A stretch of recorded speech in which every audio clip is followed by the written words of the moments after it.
series. This is a series that basically that started in March of last year due to the pandemic, and the counties of Wise, Letcher, and Harlan cover a variety of topics during the Mountain Zoom, a lot of agriculture, a lot of natural resources. So one of the things that we wanted to bring up was something part of a community development to help our businesses and the folks who work with our businesses in our communities, so the three counties and beyond. So we reached out to SETIC and Alison Davis. And so what I'm going to do is I'm going to go ahead and turn it over to Alison, who is actually the executive director of SETIC. So without further ado, Alison Davis, thank you for joining us. All right.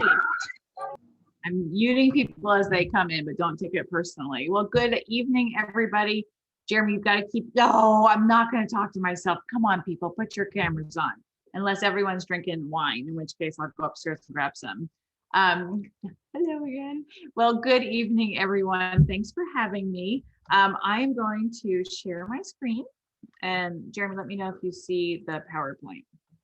Alison, if I could add one thing as you're getting started, if you will, if you'll go to the chat pod and type in your name, if there's 3 or 4 of you in the room that are watching this, type that in, type where you're from. If you are actually with a business, if you don't mind typing that in, we'd appreciate that. That way we'd have some sort of a record of that as well. Yep. Thank you. All right. Well, and Jeremy, can you see my screen here on the PowerPoint? Yes, ma'am. All right. Well, good evening, everyone. I am Alison Davis. I am a professor at the University of Kentucky, but I direct SETIC, which is our Community and Economic Development Engagement and Research Center housed at the University of Kentucky. And we have been around for over a decade now, working in communities all across the state. We've had a strong foothold in Southeast Kentucky, particularly in Harlan and Letcher County, working on some downtown revitalization. So Jeremy asked me to talk tonight a little bit about reinvigorating our business. I put post-COVID with the fine hopes that that really means we're getting close.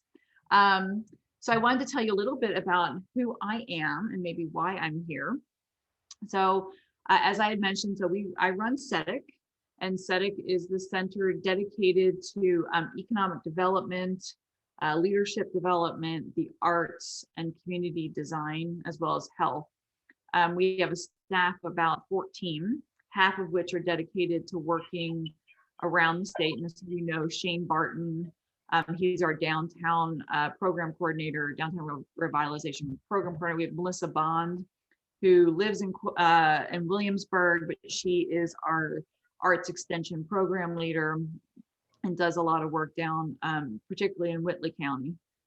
So I come to you wearing the hat of someone who leads an organization dedicated to working in rural communities around economic development. Now, my other hat is that I actually am a new business owner. It's been fun doing this presentation for the first time since I've owned a business. In the past, it's been wearing more of an academic hat, but for those who know me, I'm really not much of an academic, which I pride myself in, unless I'm in a room of academics and I sound a little bit like an idiot.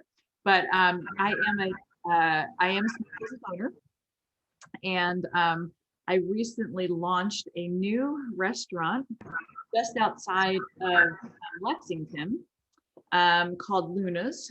And Luna's is a coffee, wine, and butterfly cafe.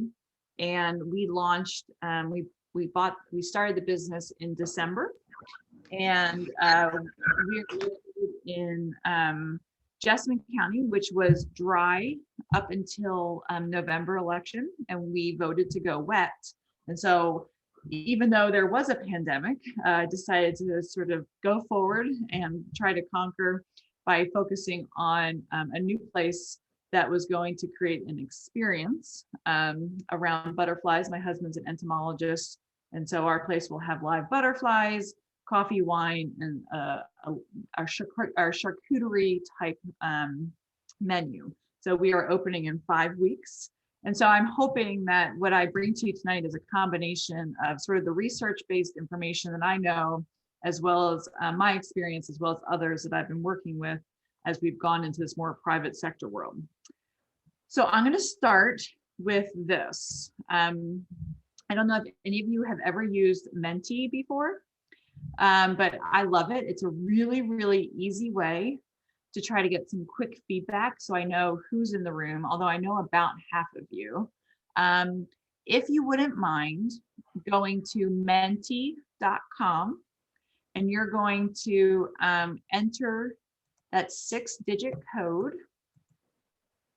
And I am hoping that you will see a couple of questions about the first, someone sees it. What industry do you represent? And I'm going to stop sharing my screen in just a second so you have enough time to see the code. But the code is 275879. And so the hope is that you would go to that website, very, very quickly put in what industry you represent, so I kind of have a sense of who's in the room. And then we'll get to our next question. So I've got 4 folks who have responded. You can do it on your phone. Really easy. I just love this particular program for getting really quick feedback. It's free, and you don't have to put in a lot of different websites. So let me stop sharing this PowerPoint so we can see what the results are.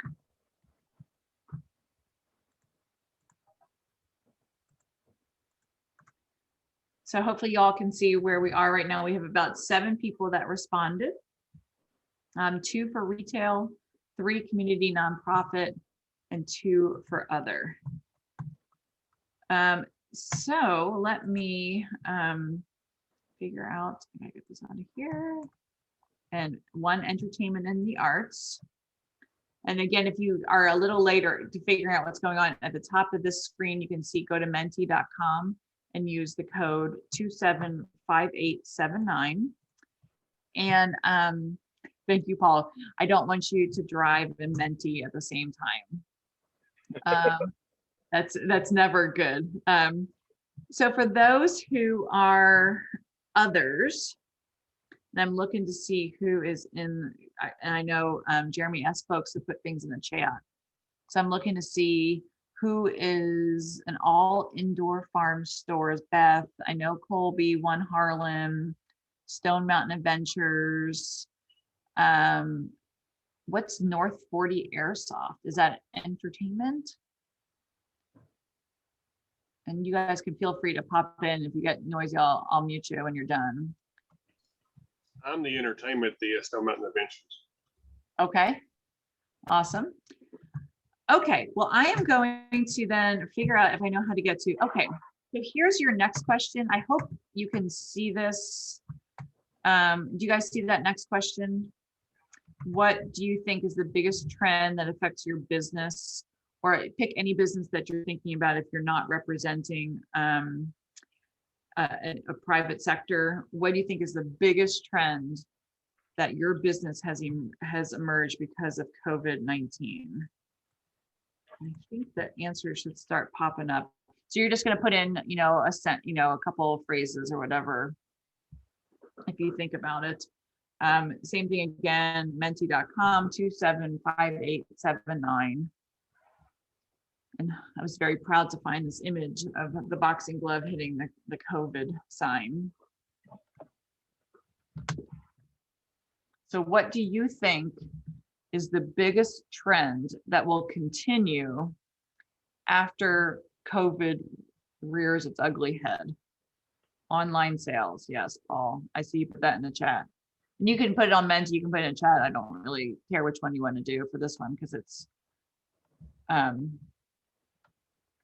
I'm going to close out of here and I can read them as they come in if you guys choose to do that. Okay, I'm going to escape. All right. Just a second, I'll come back, stop share.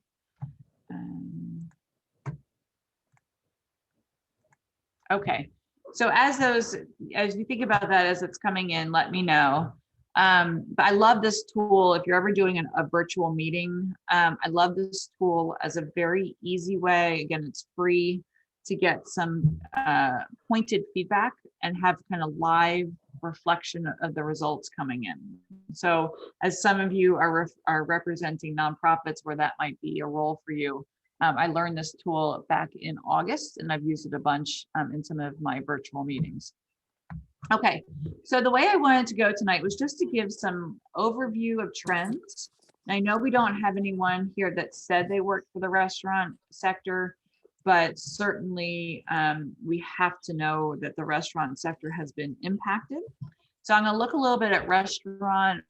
We're going to look a little bit at retail. We can talk some about entertainment, sort of what's going on, and then what do we do about this? How are we going to bounce back? So, the question is, what are the top factors that have influenced your recent food decisions the most? So when we think about over the last year, and we're coming up to a year, and if, again, someone who's been a new restaurant owner, it's really important to me to understand who my, the current trends and how my customers are eating out. And it has been very interesting, and I'm curious. I know for some people have lost a lot of weight during COVID because they're eating at home a lot. Others have gained a lot of weight, even though they're eating a lot, but they're not exercising. But the overall trend is that people have started to be a bit healthier in their eating. And that's because they tend to be eating more at home. Some folks have said, I'm not receiving my usual income. I'm seeing food that hasn't been touched or prepared by other people, those who are very concerned about the disease.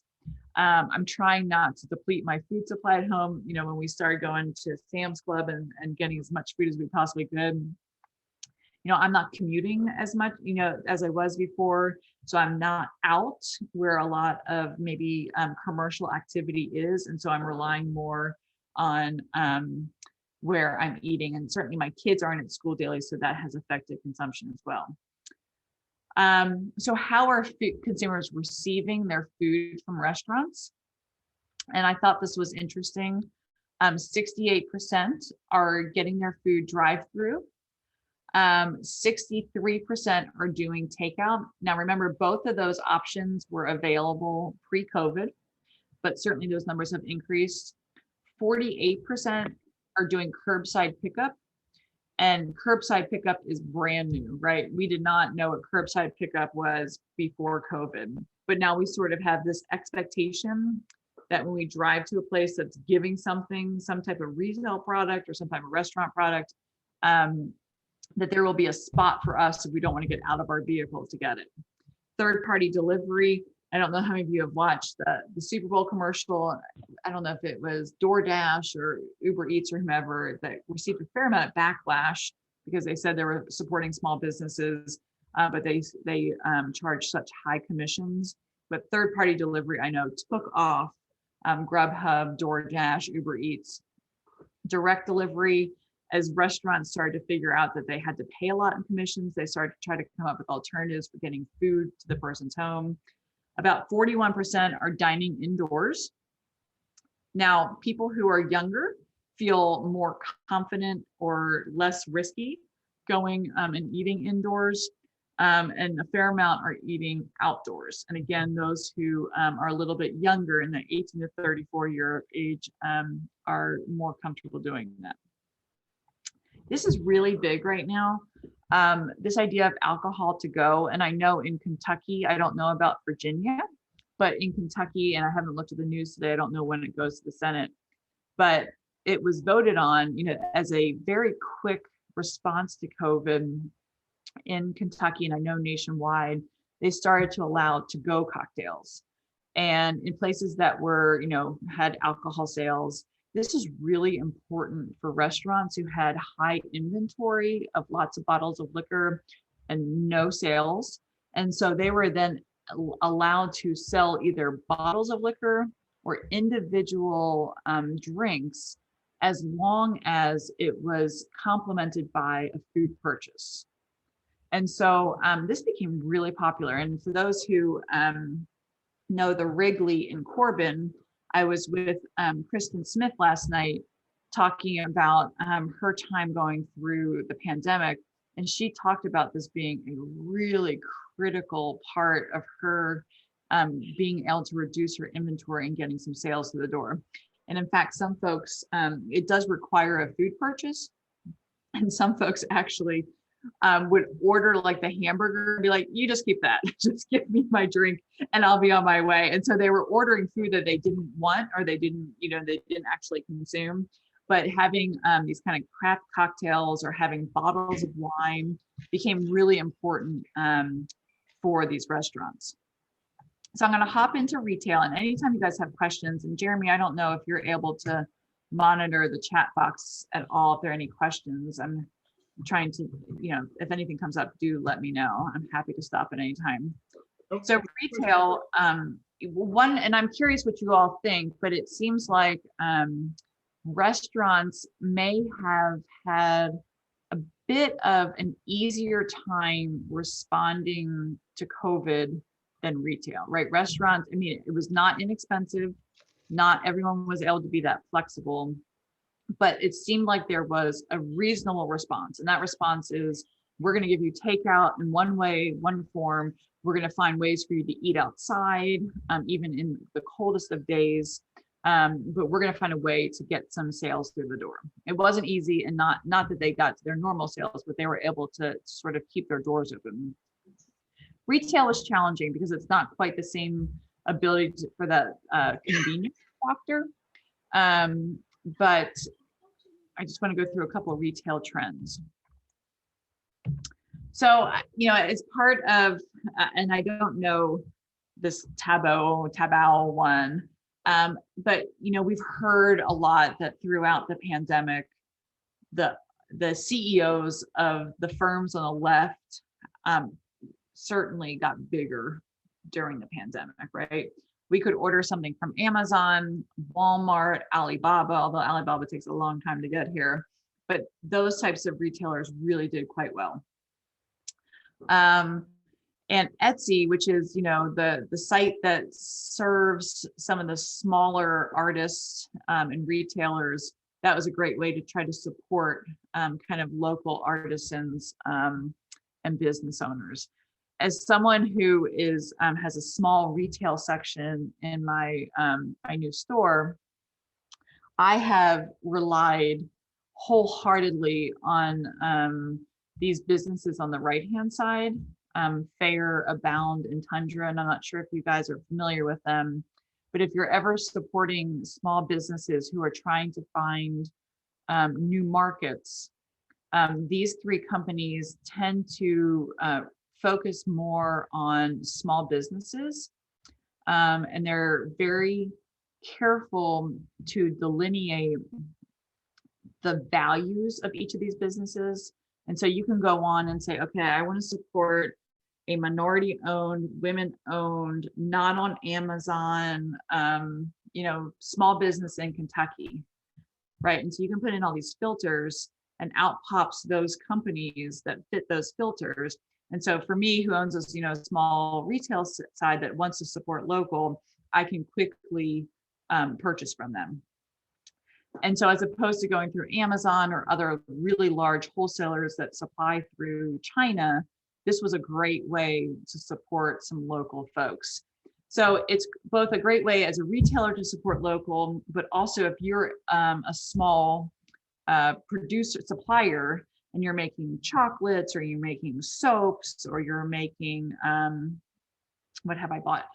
In Kentucky, I bought some they're called crayon rocks, and they're little crayons that were designed to support kids as they're trying to get dexterity and strength in their fingers. They're made in Western Kentucky. And so that was something that I purchased, right? So I just really like these sites as opposed to these really large places where you're not able to differentiate the values of the company. And they're always adding new businesses every single day. I find myself, I don't sleep very well, but I find myself like at 3 o'clock in the morning going on. Sometimes I wake up and I have no idea what I purchased. But the last 3 days later, it shows up on my front door and I'm like, what in the heck am I going to do with this? But I did just support a local business and I love that. So these trends in retail, which I think has some great opportunities for rural places, is that there is a increasing preference for local stores. Like people are going to get some of their staples outside. They're going to go to Amazon. It's super easy. It gets here in 2 days. But I think a lot of folks have a new sense of urgency about supporting local entities. And so they are looking for ways to support these businesses. So the other one is that self-servicing has become commonplace. When someone goes into an establishment, they're not looking for support from a salesperson to help them find what they're looking for. They've done the research. They want to take care of themselves. They want to minimize that conversation and that contact point. Virtuality. If I hear one more person talk about they created a 3D version of their store or their, I do a lot of economic development of their new industrial site. All you have to do is put on the goggles and you're sitting in the middle of the store. Or they have, if you're thinking about like clothing retail, they'll, you pick out like a shirt and they'll put it on someone who looks like you, your body size, and you can sort of see yourself in it. Again, this is all designed to take the amount of time that you're in a place, minimizing sort of that risk associated with, infection. Online payments, and I know this was a real concern for a lot of rural places that were not prepared for COVID when it hit, to make sure that what folks want is they don't want to have to use cash, and they really don't want someone to grab their card. And so what they want to do is touchless pay. And they want to use a credit card. So if they do it, they can put it in the slot, pull it out. No one has touched it but them. And that is not super inexpensive. And it takes a little bit of time, but it's very doable nowadays. This luxury versus necessity. This has been really fun. I don't know how many of you guys can sort of associate with this feeling of like, okay, I'm only going to get what I need until like, you're like, you know what? I deserve to splurge. And then you splurge on that one thing because you've gone through a pandemic or you've just made it, you've worked really hard, you haven't been on vacation, and you're like, okay, now I'm gonna get this one luxury good. So it's like trying to predict when that luxury good will be needed. Certainly increasing investments in health. Every retailer in the world has figured out a new mask that they want to try to supply. All the different sanitizers, thinking about when the pandemic first hit, all the innovative ways, we were using our distilleries to make sanitizers, but really an increased investment in health. And the last one I think is interesting because it really showcases the importance of service and expectations and quality. And this is that we have a very low tolerance for errors. And we expect now that when we are working with a retailer, that we get exactly what we're looking for. And I think that means that everyone has to up their game. And if they don't, they will suffer. And I think that's really important. So what do we need to do to up our game?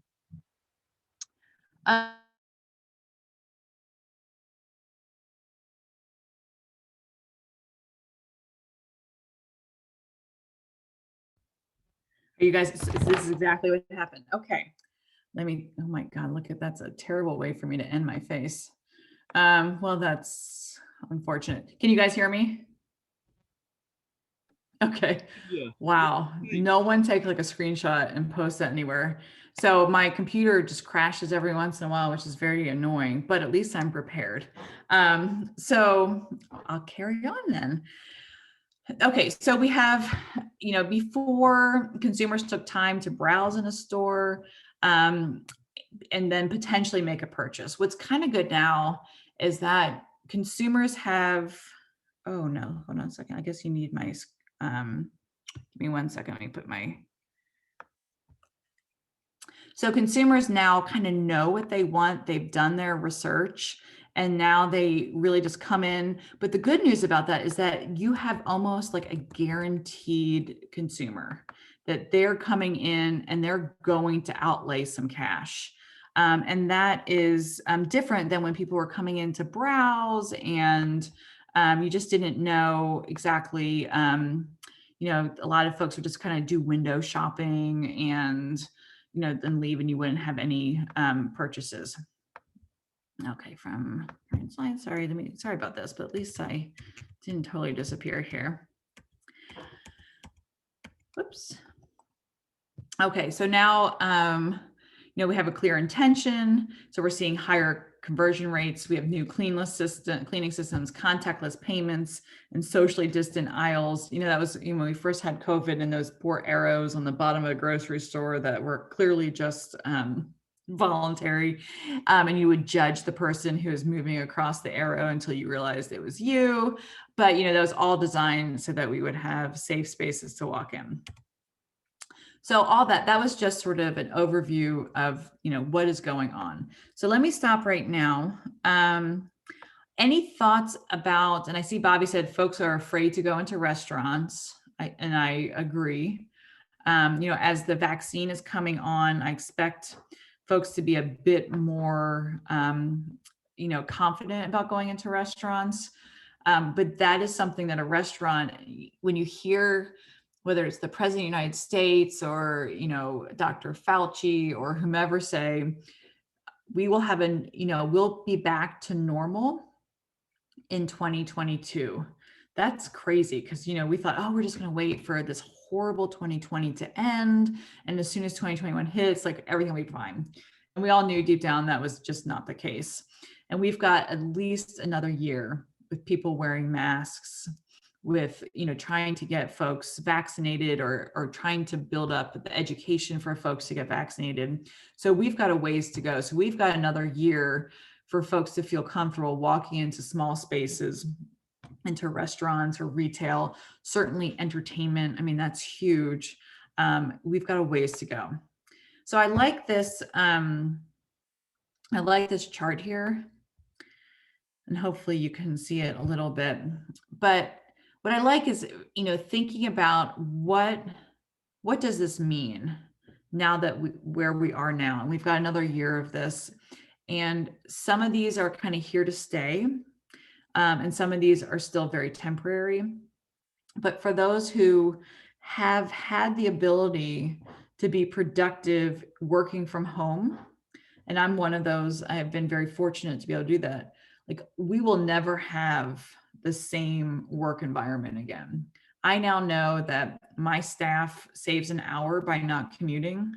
Why would I ever ask them to commute every day and waste that hour that either comes from work, from for them improving their lifestyle, their leisure time, what have you?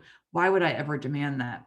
So I really like, you know, what going through this little chart, and what this means is that because we're spending more time at home, that means we're working from home, we're eating at home, and we're doing entertainment at home. And so what does that mean? So if we're working from home and we have home office spaces, right, like which is where I am right now, that means that I'm willing to spend probably more money on refurbishing my space, which I did. Clearly, it looks like I haven't invested in any lighting, but I refurbished my space. I've never been in this basement. I've lived here for 10 years, never stepped foot in this room for like 10 years. I now work out of here. And in order to do that, I put new flooring down, got new furniture, did painting, hired someone to help. So there's a demand for that, right? That's an increased demand. I've had to buy new equipment. So I've got computers and whatnot. And I've had to have digital coordination, so internet speed and so forth. The traditional office spaces means that those folks who have been working in commercial real estate, that's a concern. Like, what are they going to be working towards? Who are their clients going to be? Who are their potential buyers or renters? What does the future of their profession look like? business travel and commuting, in certainly more rural places, we're not worried about mass transit, but we are worried about the future of, hotels, and we're worried about the future of our airlines. Because we eat at home, that means we're reducing our dining out, and we're either cooking at home more or we're getting food from outside and bringing it in and eating it more. And so that means there's an increased demand for e-payments, an increased demand for delivery services, but likely a potential decrease for restaurants. And then finally, and this is the one this is the biggest conundrum, is that around entertainment, because it seems like entertainment and the arts is the sector that sort of raises the largest red flag. The substitutes for live entertainment are really rough. So if you're doing all of your entertainment in home, that means, certainly Netflix, which keeps increasing their prices, or Prime Video, or all the different video games. We're reading more books, we're doing more puzzles. Like, where is that supporting our local businesses? Sporting events, movie theaters, our festivals, even those that were outside, are certainly very vulnerable. So it's this bottom line that we need to give a lot of attention to. How do we create a live entertainment opportunity where people feel confident being where you really don't have that opportunity to talk about social distancing and so forth. Okay. So all that being said, and this is, don't listen to me just because I did this, but this is really a good time to invest in your business and to be entrepreneurial. It seems like that might be counterintuitive. We're really uncertain of the future. We don't know how long this is going to last. We don't know, we're kind of in survival mode. But what I have heard and what I have seen is that this is, if you can, this is the very best time to invest. You're sort of, and you guys have seen this down in Southeast Kentucky and down in Virginia. It's a sink or swim kind of time now. We've seen a lot of businesses, unfortunately, not make it. And we have seen some businesses that are, sort of on that fence of like, I could go like another month, but I'm just incurring debt. And I just, I'm limiting my offerings. And then you have those that are like, I'm all in. And it seems like those that are all in, that are thinking about being proactive and thinking about the future, are positioning themselves really well for the future. And, of course, I'm in that boat where, I told people I was starting this business and they looked at me like I was crazy. But, and unfortunately, I also recognize that some businesses didn't make it. And so that there is a market for restaurants and retail and experiences, because, some of those that didn't make it are gone. So, I would, for those who are business owners or for those who support small businesses, this is something where we don't want to tell everyone, just wait, just hold on. Let's wait for this to be over and then let's recalculate. Because unfortunately, for many of those who do that, you're now behind again. And those that chose to think about how to invest in themselves are now going to be eating up more and more of that market. And particularly with the online world, it's a dog eat dog kind of world. So just be thinking about that. And I know cash flow is tough, but there are opportunities to be able to do that. And, back in March, right when COVID hit, in partnership with the Foundation for Appalachian Kentucky, we ran the business stimulus fund, the downtown business stimulus fund in Southeast Kentucky. And that fund was really designed to just keep people have their doors open, right? Just make sure they didn't have to close down. This was unprecedented, unpredicted, and suddenly they are just really, really short on cash. So we did that. And then about 2 months later, when we started to sort of say, okay, we kind of know the world we're in right now, we shifted the fund to a stimulus fund. And we ran the program again and said, now when you apply, you have to have not a plan of survival, but you have to have a plan for growth. And it was really interesting to see those companies that had a fairly clear vision of what they needed to do in that growth phase. And so we rewarded those who said, I've got a plan. It's a little bit risky, but if I don't do it, then I'm going to find myself potentially having to close my doors. So I just think it's a really important, sometimes counterintuitive thought is to think about, do I want to invest? Do I want to get a loan? What do I want to take the little bit of cash I have and reinvest it in something that looks a little bit scary?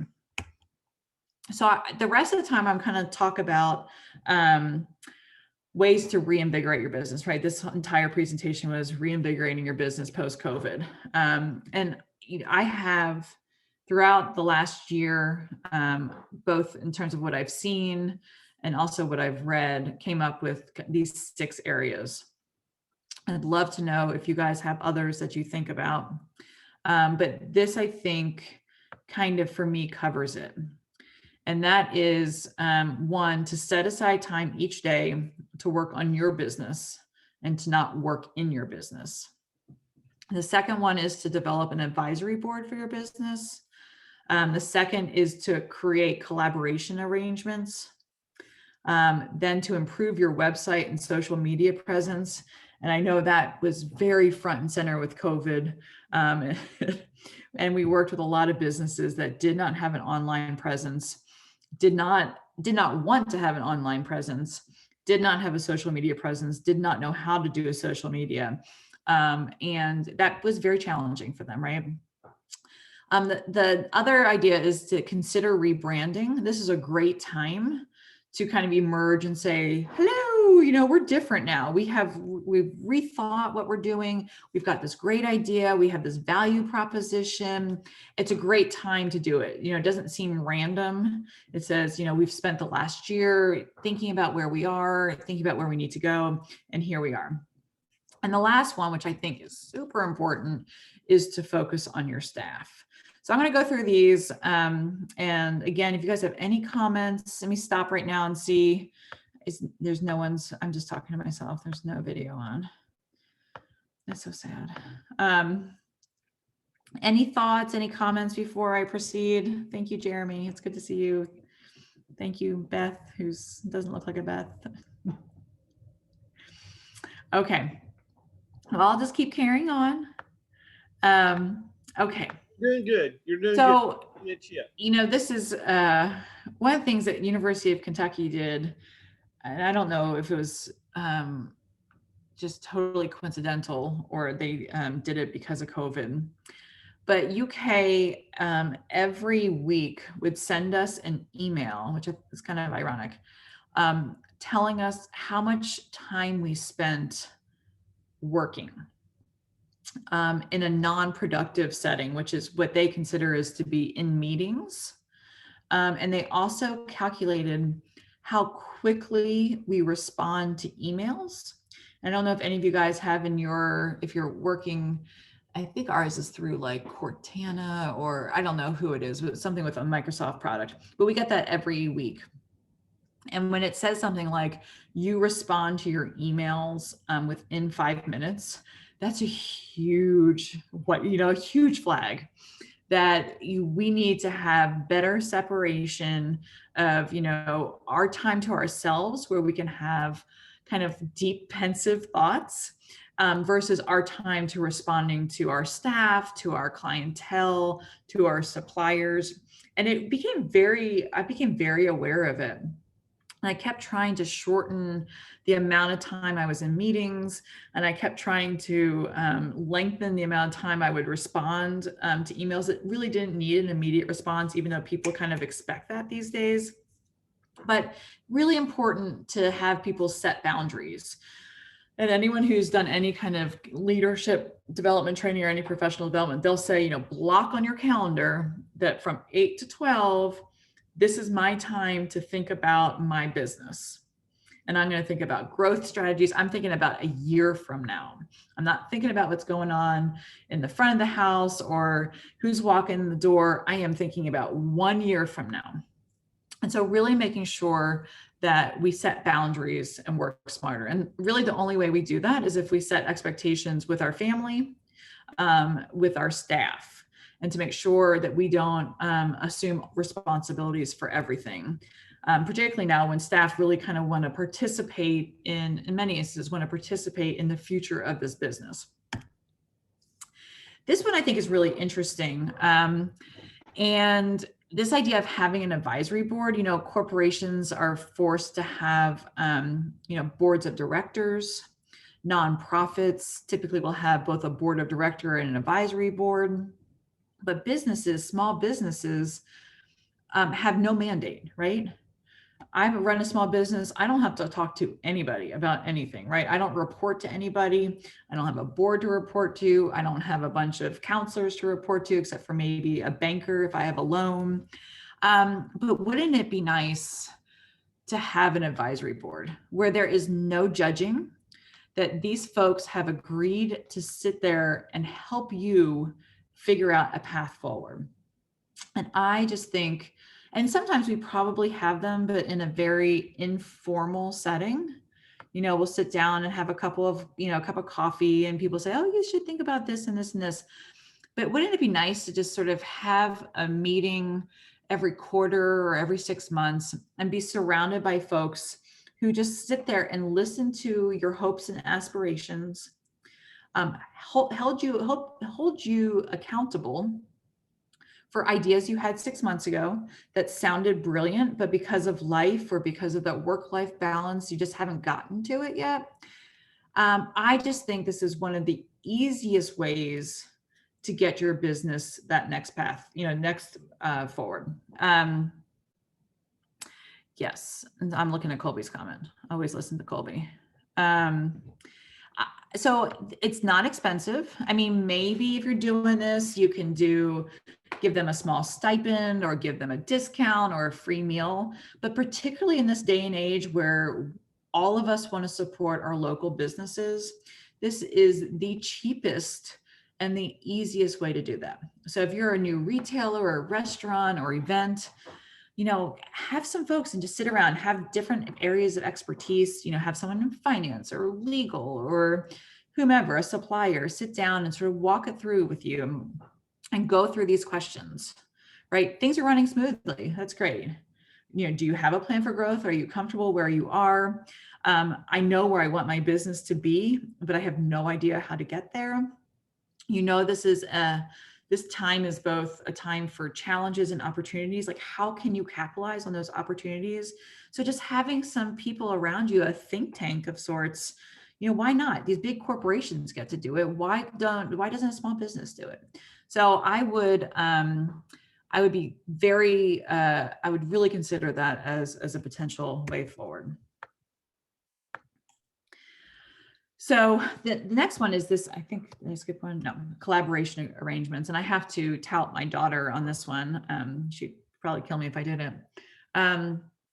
What we have seen during COVID is that there has been a new, just a renewed interest in thinking about how to collaborate, and not just collaborate to meet and to share, but a collaboration that sort of moves everyone forward. And so whether it's to collaborate to learn, to be inspired, whether it's a way to have kind of joint buying power, there are lots of minimums and minimum purchases you have to make. So if you go together with other folks, you can, hit that minimum. Collaborate through co-opetition, which doesn't mean that you're both selling to the same exact market, the same thing, but you have similar products that complement each other, and then collaborate through referrals. And just in the last like few months, I've seen these great examples. And this is one. This is my daughter.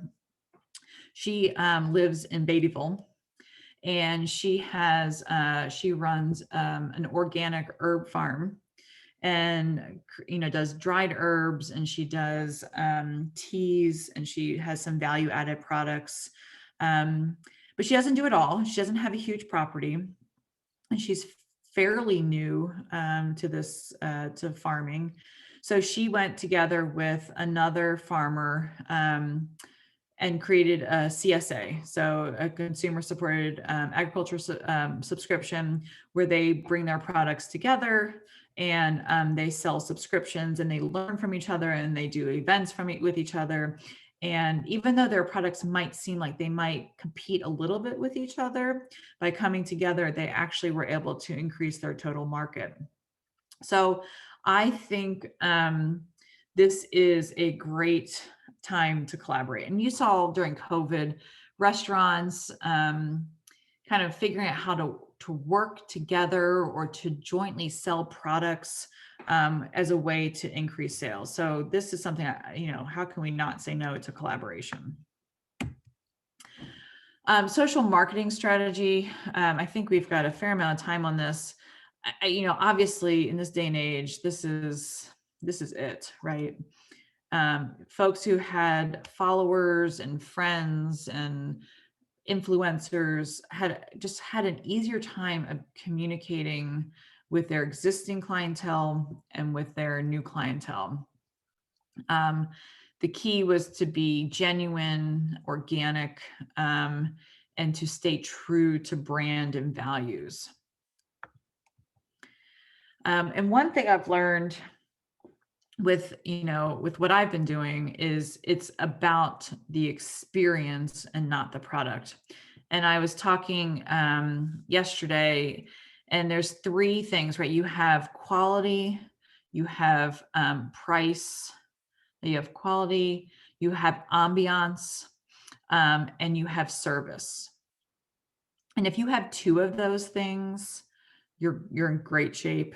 If you have all three of those things, you're in amazing shape, right? But recently I was I went to the Texas Coffee School. For anyone who's thinking about starting a coffee shop, I highly recommend. They were just so helpful in thinking about the coffee shop. And they asked the person, what are you doing? What are you thinking about? And they're like, we are going to sell really good coffee. The guy's kind of a jerk face, but the guy was like, oh yeah, you're going to sell really great coffee. That's amazing, because everyone else is selling really great coffee. So what are you doing? Right? Why is it that you think your great coffee is going to be the reason why you're successful, when right down the store from you, like, they have another place that has a great, espresso machine, and they've got a barista that's been trained for 1.5 years, and they can do all kinds of crazy tricks, and they can do their cool little designs in the milk, which I cannot do, just so you know. I make a big blob. So he's like, you've got to move beyond that, right? Everyone sells good coffee. And so it really becomes about, particularly today, about the experience that is provided. Right. And you have seen businesses really try to figure out how to provide an experience, and recently, particularly, people are going online, and even though folks are getting a little zoomed out, they're still finding themselves trying to engage in different ways. So this guy who is a chef and a cookbook author decided to start doing a Facebook Live cooking show. And so he cooked and he showcased local wines, and started to build his followership. While I've been getting ready to open up our restaurant, I've been taking virtual on live drink classes. And so, once a week, we meet with some bartender who's coming out of, New York City, and there's 20 different people on. And they're showing us how to, make an old fashioned, right? And we're all doing it. We're showing her our drink, what it looks like. And she's kind of giving us some feedback. Oh, it looks a little cloudy, make sure you strain it or don't muddle so much. And then you've got someone else who's 6 states away and they're like, oh, that looks really cool. And you're like bonding, right? And you don't know who these people are, but this is an experience, right? You have this was it. And so thinking if you're either you're a business owner or you're supporting your business community, hammering in, I'm opening up a restaurant to serve food, or I'm opening up a coffee place to serve coffee is just not enough, right? That you're there to provide an experience. And so what is your experience? I'm gonna go through here. This one, and I won't go through this a lot unless there's a lot of interest, but I have recently been super interested in photography, business photography, and that's mostly when I was comparing these two pictures, and the one on the left is supposed to be like the terrible picture. And I was like, I strive to have a picture look like that. And so to think that the one on the left is the one the person's like, oh no, that's just no good. I was like, oh my God, like my pictures are so bad. And the idea is that as people are going through their social media, is to capture the attention with a great picture.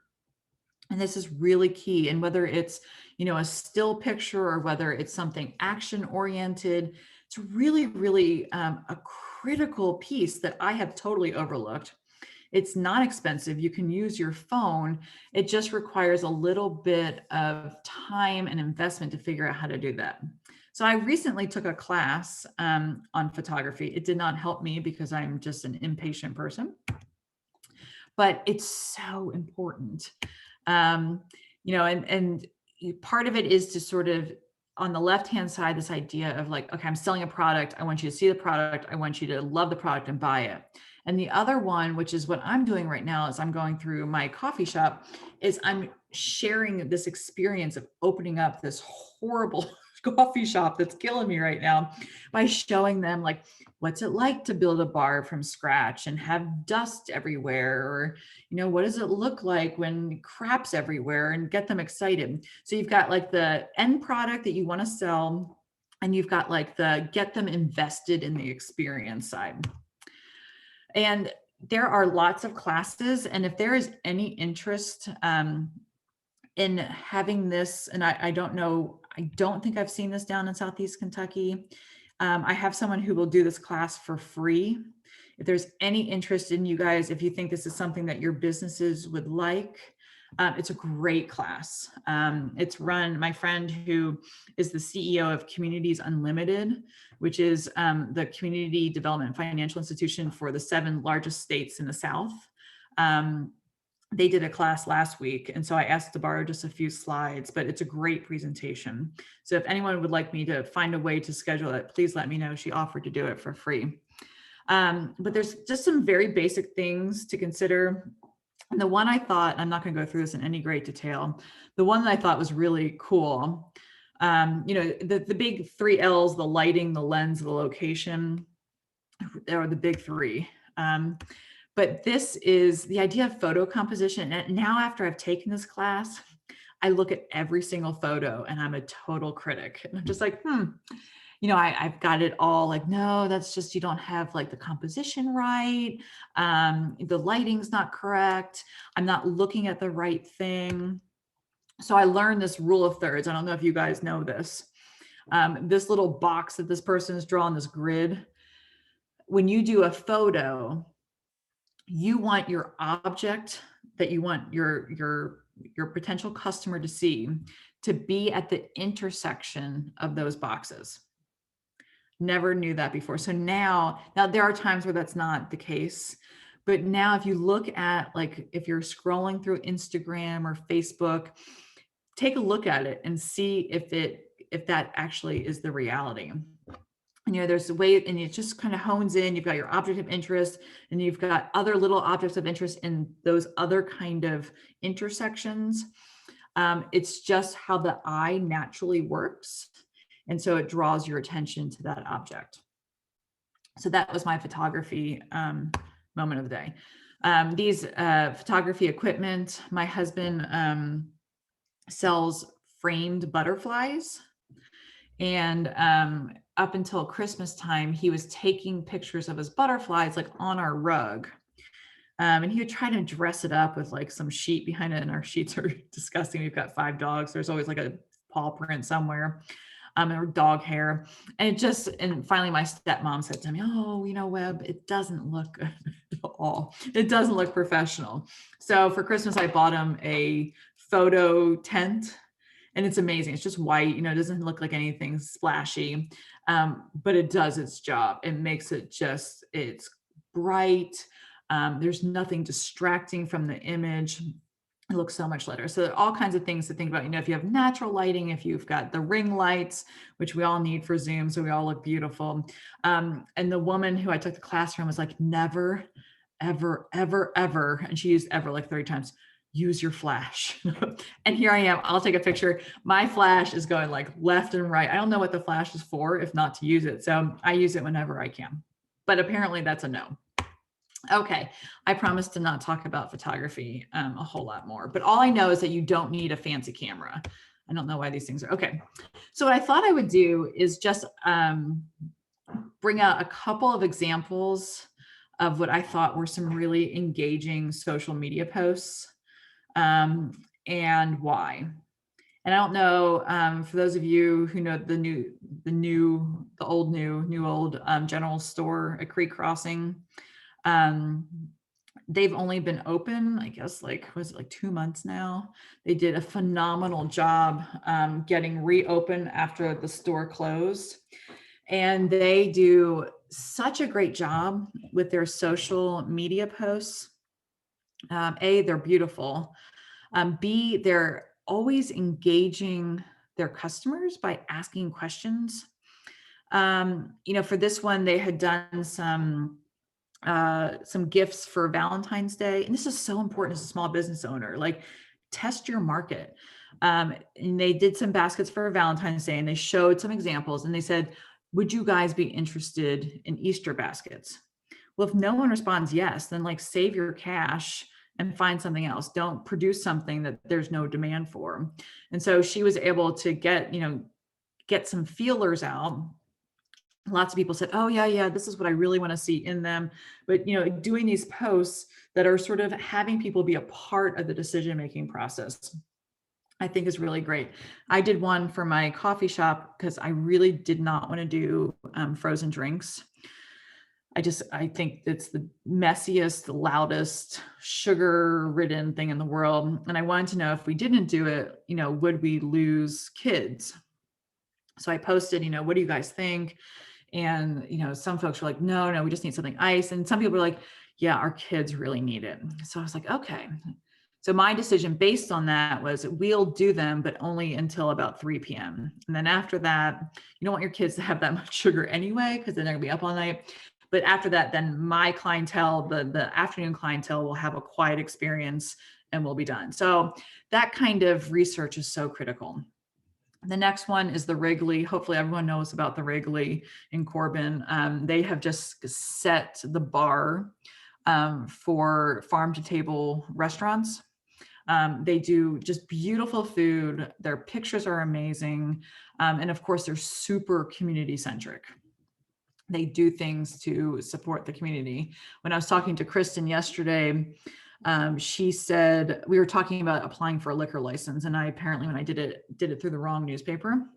And she said, oh yeah, we started subscribing to our local newspaper because they were supporting us. They were doing, I guess when it was, they were doing some sponsorship.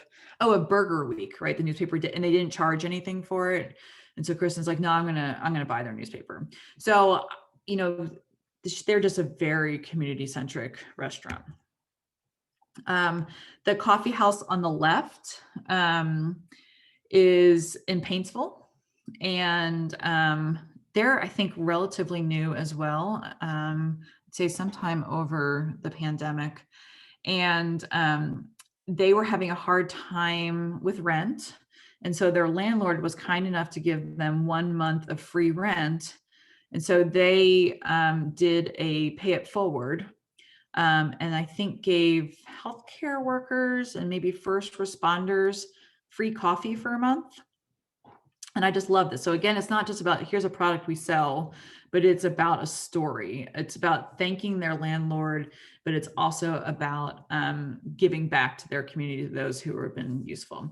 The one on the right, where was this? I can't, oh, this is in, I think this is in Wise. Again, this was another way it kind of does like a fun, like, oh, which one's your favorite? But at the same time, it lets them know like, okay, here's something that we can sell. We get some idea of demand for product. So let's see if I have one more slide here. Yeah. The Appalachian Arts Alliance in Hazard, they had their art station, which took forever. They worked so hard to get that building renovated and it looked beautiful. And they had just started doing classes and getting momentum. And then the pandemic hit. And I have followed them throughout the pandemic, and they have tried, and they have really stayed engaged with folks. And they have tried to be able to offer classes and opportunities for folks of all ages to get some physical exercise and have some social time. And then finally, Moonbow, which is in Harlan, this is just an example of having some great pictures. No, it's not, Moonbow's not in Harlan, it's in Cumberland, right? And they, again, here have an opportunity where they are doing a fundraiser, right? They're saying, look, we're giving some of our money to something that's really important to us. So in none of these is it really like, oh, look how wonderful we are. In them, it's really, trying to engage with the customer. And I think that's really important for that. So rebranding, I mentioned this before, and I'm talking really fast because I know you guys have lots of things you want to do tonight. But as I said, this is a really good time to think about rebranding. No one would be surprised if a business decides to rebrand post-COVID. In fact, I'd be a little surprised if they chose not to, right?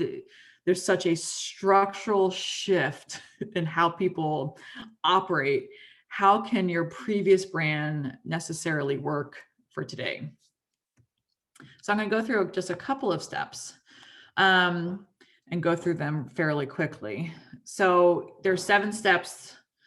You research your target audience and your competitors, pick your focus and personality. Don't worry about choosing your business name. Hopefully you already have it. Although, the thing that threw me most for the loop for those who are in Eastern Kentucky is when Masid changed their name to the Mountain Association. I don't know if most of you should be familiar with Masid, I guess. But I was like, what?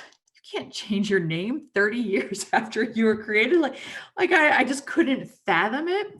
But it was so important for them to shift, their brand, that name change was really critical.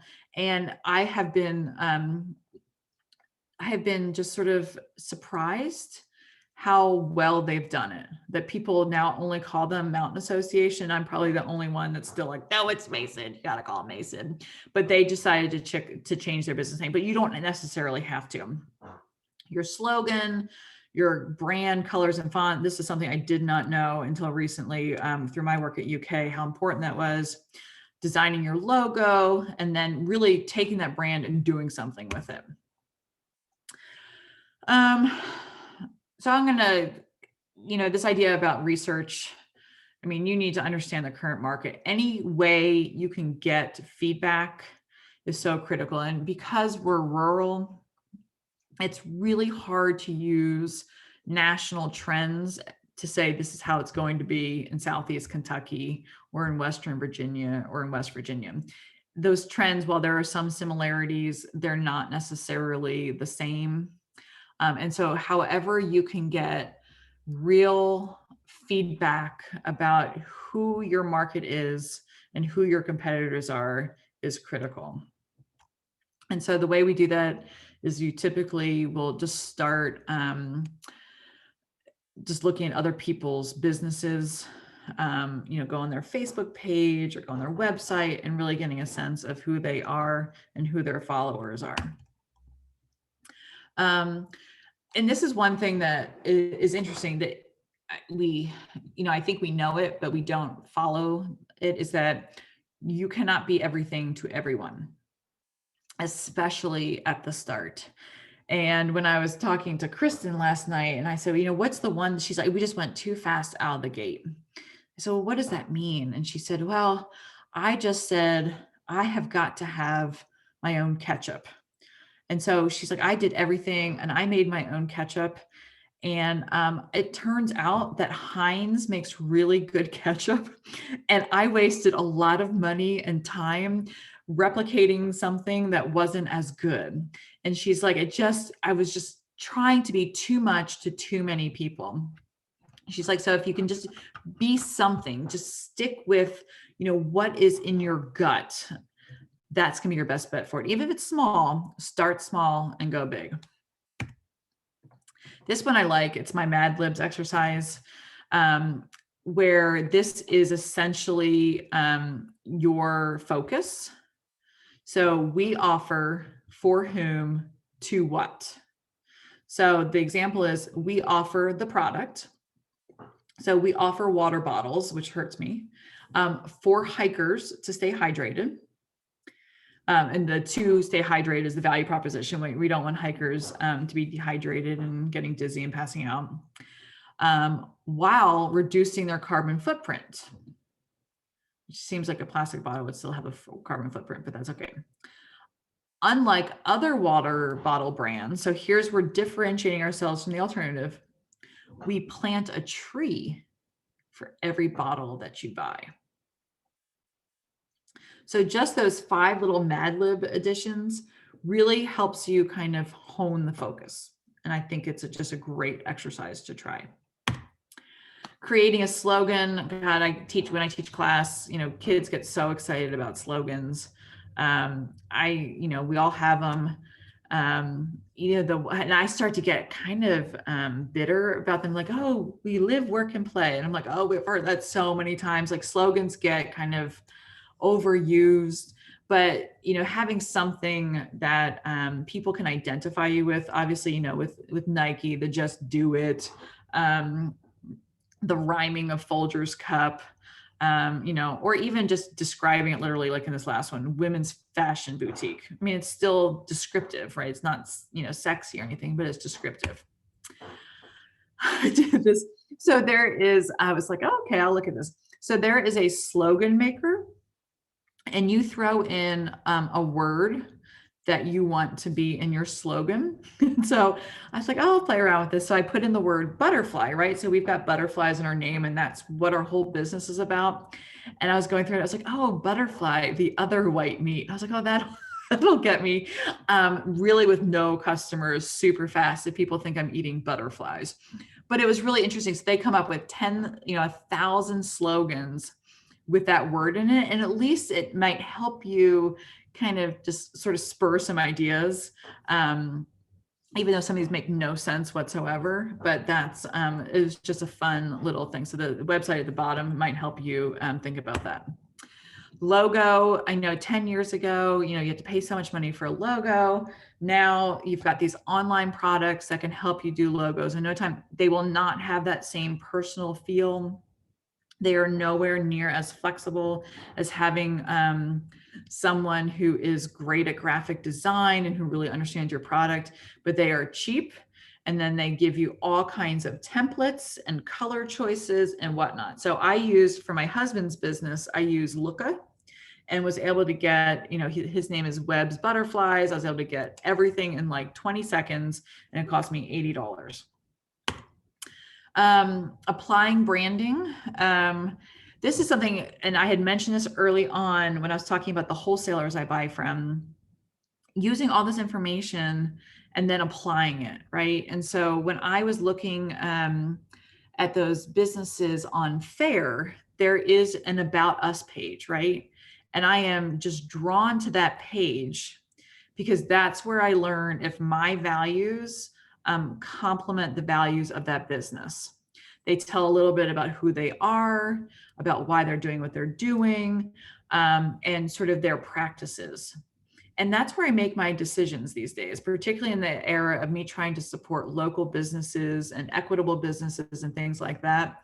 So make sure if you have a brand that you're trying to kind of represent something unique about who you are or who your family is or whatever, that is somewhere where a consumer can easily access. Because people are making those decisions today much more than they were a decade ago. This last piece, I had no idea the power of color, but I have learned a lot. I have a communications director who, knows color inside and out and knows, I can't remember, like red is supposed to make you hungry, so all these different things that are supposed to evoke emotions and responses. And it's important to know them because you don't want to put in a color. And I know it sounds kind of foofy and I'm totally with you. But it's a science behind it that if you pick a certain color, it sort of evokes whether sadness or uncertainty or happiness or calm, things to think about. So I just thought these were interesting, the different brands here, and to notice that they're very clearly colored, right? And to think about, is that what they're trying to exude? Okay, I'm coming close here, I think, to the end. Focus on your staff. I know in the beginning when businesses were, trying to keep their staff employed, and there was a huge to do about, could they make more money, getting, unemployment, and then the whole PPP thing. At the end of the day, what I think all business owners want to do is to prioritize the well-being of their staff, right? That was it, is they want to make sure their staff had money during this difficult time. So prioritize their well-being. And, for some of us that meant, giving them space, letting them be flexible, understanding that they have kids at home right now and that, their work life is different than it was before and it's hectic, and mental health and all that good stuff. Communication is really key. And we've seen how bad communication can just wreck really important times. So amplifying communication, relaxing stringent deadlines. And for me, I'm super type A. And I have very high expectations, and it took a lot for me. I actually have at SEDEC, I have a director of empathy because I am usually not that person and I don't want to hear all the stories. I'm very results driven. And so I have worked really, really hard over the last year to constantly think, even though my situation is, it seems to be going well, I've got an empty nest and I've got, I'm an introvert. So, but it has made me really think about what is everyone else dealing with and what are their personalities like and how are they responding to this situation, and being more flexible. And that has actually driven my staff to be more productive because I think it gives them, they're calm and they feel appreciated. Encouraging growth and development. This is a really good time to think about how to take your staff and to upskill them and to give them leadership. Well, things might be a little bit slow, or we're thinking about, what could be different with the business. You could give them new tasks, whether they could be in charge of social media, whether they could be a nighttime shift supervisor and allow you to have some time to yourself. But thinking about how to encourage their growth and their development. And the last is footing the bill. And that's really all financial and making them, easing their financial woes if you have that capacity to do so. Okay, I'm getting close to the end here. I wanted to sort of switch gears a little bit, although this is still supporting small business. But we have been relying on our community partners as technical assistance providers to get this tool out here. Size Up Kentucky is a tool that we just purchased in partnership with the Kentucky Association for Economic Development. And Size Up Kentucky is a great tool for small businesses who are trying to find new markets, new suppliers, and to see how they are sizing up literally to their competitors. And I will tell you, we bought Size Up back in, I'd say August or September. And we were doing trainings across the state, and we kept using coffee shops as an example of a business. And it is the reason why I'm opening my business, because I kept looking at it in my neighborhood and kept seeing that there was revenue potential and little competition. And it helped me write my business plan very, very easily. I don't have enough time to go through this. I think Colby, I'm not sure if you've had a chance to look through this in Harlan, but as a TA provider, we are certainly happy at any time to do an additional training on this. We've got some links up on KAED's site and our site going through those trainings. But in essence, you say, I am a coffee shop in Lexington, Kentucky. Here's my potential revenue. Tell me everything. And it really does a nice job of telling you how you're sizing up. It tells you who you could be supplying to. So as a coffee shop, I will have limited foot traffic, but I could go to the hospital, or I could go to, an event space and think about catering. It gives you all kinds of different markets to think about. If I'm a dentist and I'm thinking about opening up a new practice, I can go through this tool and figure out almost exactly where to place my practice based on the customers in that area who might need a dentist the most. So if anyone ever wants us to do, a training on this, please let us know. It is a tool that I think is invaluable. Folks who have used it have loved it.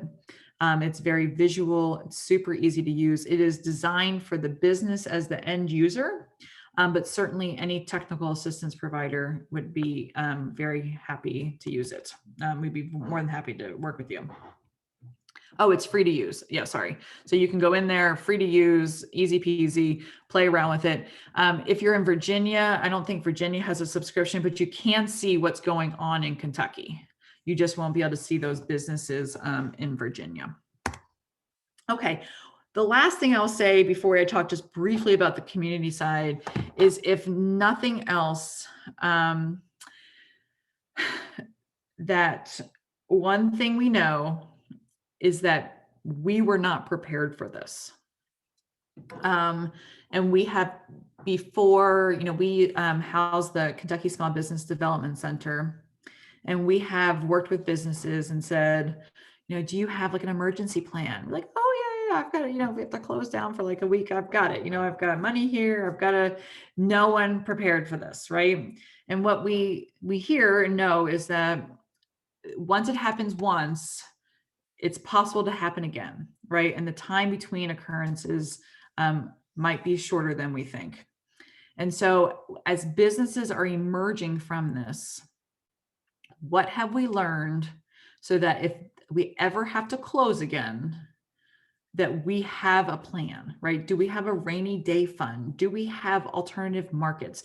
Do we have alternative suppliers, right? Think about the supply chain disruptions that occurred with COVID, where we couldn't get, anything for, poor Colby couldn't get a webcam for his computer because suddenly everyone's on Zoom.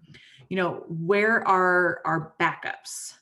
Have it written down, so when we work with our businesses, have a better emergency plan. We were clearly not prepared for this.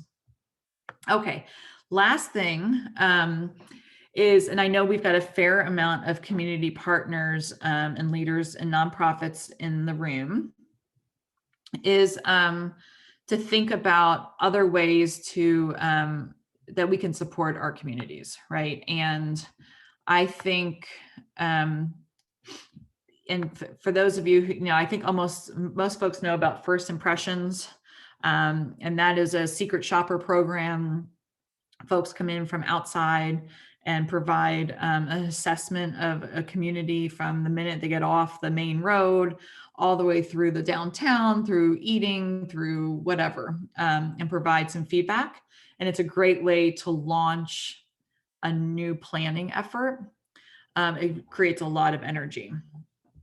Technical assistance, I think, is really important. What is the best technical assistance that businesses need right now? There's been a lot around, having them be ready for the loans, but what are the specific trainings that businesses could benefit from? Is it a training on how to do good business photography? Is it a training on how to do advanced social media and how to think about Facebook ads?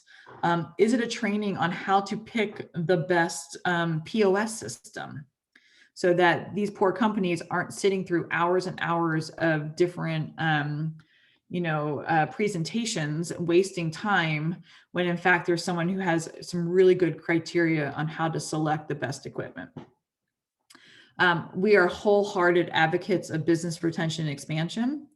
As soon as COVID hit, is the Chamber of Commerce, is the local economic development person, are they reaching out to businesses immediately and doing kind of red flag response and then continuously following up?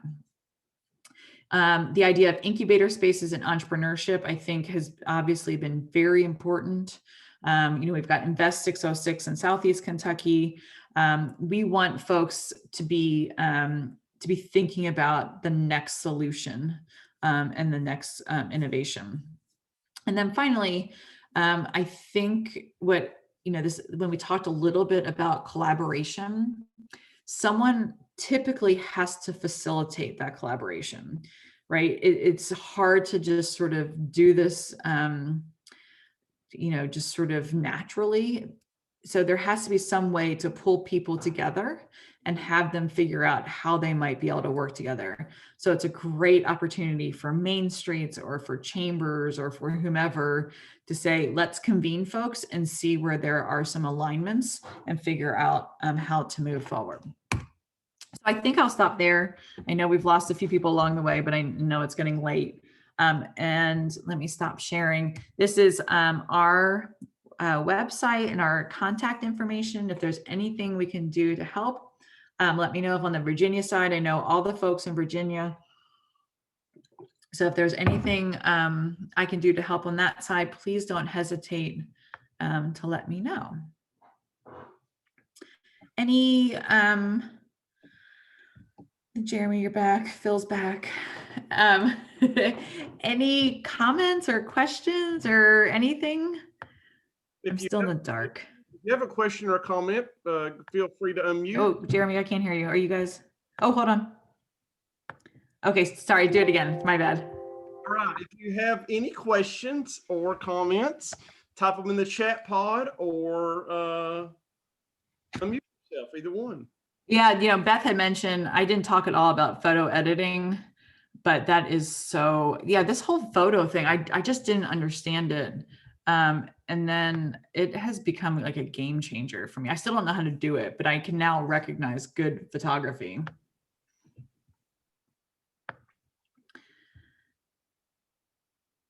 Looks like I'm in the dark. Okay. Anything else? I'm always that guy when no one else speaks up, I'll speak up. I think Jeremy probably knows that. So Thanks, Paul. I certainly appreciate your time tonight. There's a lot of really good specific information there. We'll take the recording of this. There were a couple of people I wanted to get on tonight, but they were unable to. One had no Wi-Fi access at all. Tree took out a Wi-Fi deal. It was other issues. So we would have seen a few more numbers anyway, but really good information. I'm trying to figure out, I guess, some of the people on here will tell you what I try to do all the time is I just try to put bridges together.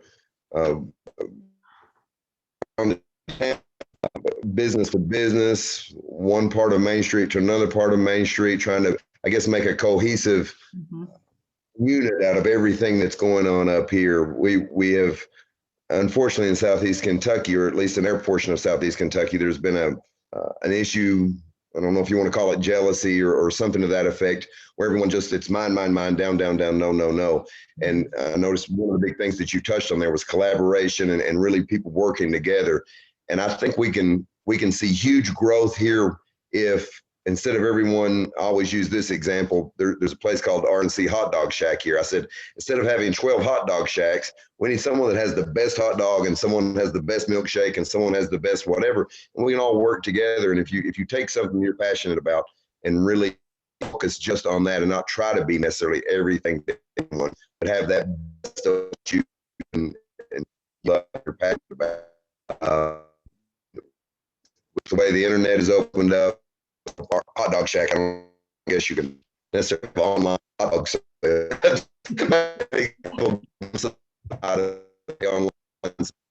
The world is now your marketplace, just a few people that live in the community. So the entrepreneurial aspect, I don't think we've really focused on that enough here. So I would like to see some of that. Of course, you can put on an entrepreneurial workshop, but you have to have people show up.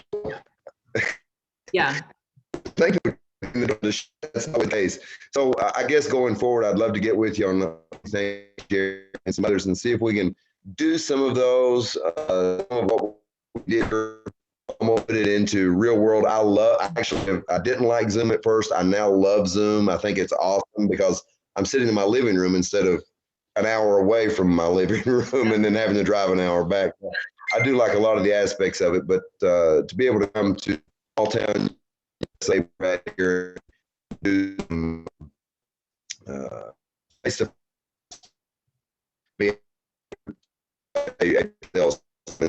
the things, show by taking pictures in a shadow box or different a light box or different things like that. Just giving some real face-to-face type thing. Obviously, I'm not shy. I have no issue with talking a lot, but some people do. So it's better to be face-to-face.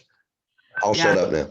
Oh, no, I think we're breaking up a little bit. I think I got a lot of what you're saying, though. But I think Zoom is great for some things, but there are other things. It's even if, the thing I've learned with, I love not having to travel like I was. But even when I was doing my bartending class and it was on Zoom, having that ability to get feedback was really, really important. So I'd be able to work on a drink. I'd be able to ask a question. Same thing that you could do, in the short term with photography is sort of kind of show the picture, and they can give, very fast feedback. But yeah, I just think there are so many opportunities, and down in Harlan and other areas, entrepreneurship is, I think it's kind of making its way, but it's there's still a lot of additional efforts behind it. So yeah, love to make any connections and, love going down there. Allison, let me throw out something that I learned yesterday via Facebook. Was a new business in Harlan, new, less than 2 months old. And they actually went around to similar businesses and delivered lunch to the employees of these businesses because they wanted to collaborate with these businesses in case that, I presume, in case they can't do something, that they could send them to somebody else. And if that business can't do something, that they could send it to them. So they literally bought lunch for a similar business. It was a garage. Mechanics, that sort of thing. So they went to all the mechanics in the area and bought lunch for their staff. And I thought, that's pretty neat. That's pretty neat stuff. I think, Jeremy, that's a great thing. I was actually talking to, I was trying to get some business insurance yesterday. And I was talking to my insurance agent. She works right across the street from me. I'd never met her before, but she said, we have referral Wednesday. She's like, and so every Wednesday, a bunch of business owners meet together, and some from the same market. You've got a bunch of different insurance markets, and then you've got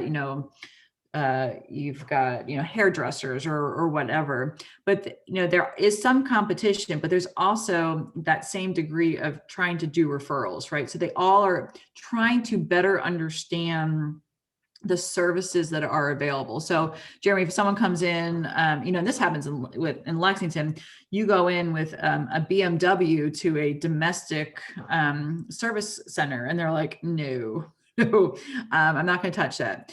So knowing that, down the road, Abe does foreign auto repair, I mean, they're not really competing, right? They have different specialties, or if one's overworked or one's on vacation, that's really important. And so trying to get folks out of that mindset of competition, a little healthy competition is great. It raises all boats of quality. But I think, getting them to say, we can, we want to create, a bigger experience and alternatives and a bigger ecosystem. So I think the referrals idea is tremendous, and buying lunch for competitors is great. Anything else?